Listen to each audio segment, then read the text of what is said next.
Publié sur cette affaire, avec des suites évidemment. On a envie de dire aux parlementaires français, bougez-vous. Comment ça se fait qu'on n'ait pas ce rapport-là déjà en France? Comment ça se fait qu'il ne soit pas lancé? En effet, qu'est-ce que c'est que ce rapport? C'est un rapport très accablant, le plus accablant dont je vais même publier. Donc c'est un rapport d'une branche du Congrès américain, la Chambre des représentants, publié là, cette semaine.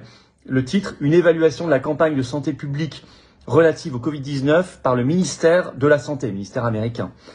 Le rapport en lui-même, c'est 75 pages, plus à peu près autant de pages d'annexes.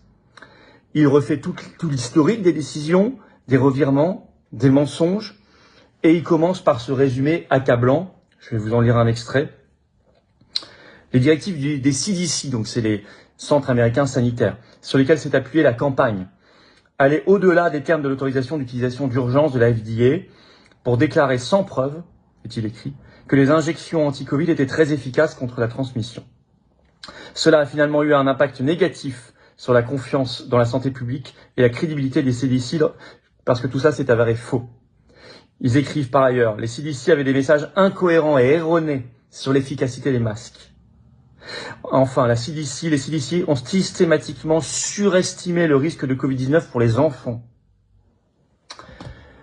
Recommandations notamment, remettre de l'ordre dans le secteur de la santé. Je crois que c'est la première, la plus importante. Deuxièmement, je cite, le ministère américain de la Santé et les autorités officielles de santé doivent cesser de tenter de faire taire les opinions scientifiques dissidentes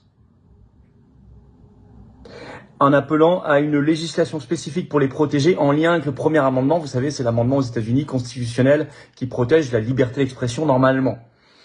C'est l'inverse de notre article 4 en France de la loi dite sur les dérives sectaires, qui punit les opinions scientifiques dissidentes. Là, au contraire, ils sont en train de dire il faut les protéger et il faut arrêter de les faire taire. C'est très important. Troisième recommandation, je lis. Le Congrès doit évaluer les responsabilités concernant l'évaluation de la sûreté des vaccins et améliorer la remontée des effets secondaires et des gens blessés par l'injection. Ça, cette recommandation, elle n'est pas que statistique, elle n'est pas qu'opérationnelle, même si c'est déjà très important. C'est aussi l'ouverture vers des procès, y compris au pénal, parce que c'est une reconnaissance officielle. Quatrièmement, le ministère de la Santé, je cite, doit acquérir une culture de la transparence et de la responsabilité. Écoutez, on aimerait vraiment lire la même chose sous la plume de parlementaires français pour la France. Avec des jugements terribles dans ce rapport sur le masque pour les enfants et la fermeture des écoles, avec, je cite, il parle de conséquences dévastatrices. Je cite, ce gouvernement a poussé agressivement les enfants et les adolescents à se faire injecter.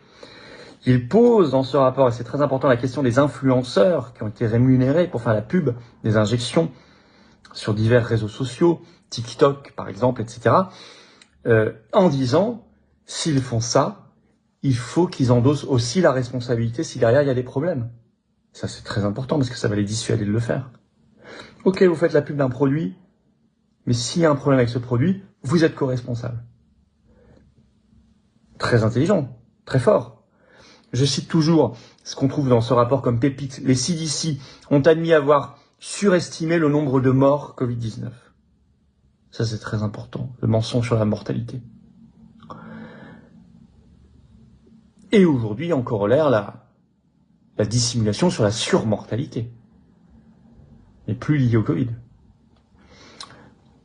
Par ailleurs, ils attaquent sur la censure pour essayer aujourd'hui, vous savez, il y a de la censure, ils retirent mais ça c'est pareil en France, on retire des choses qui avaient été publiées à l'époque pour essayer de se sauver. Je vais vous citer un petit extrait là-dessus.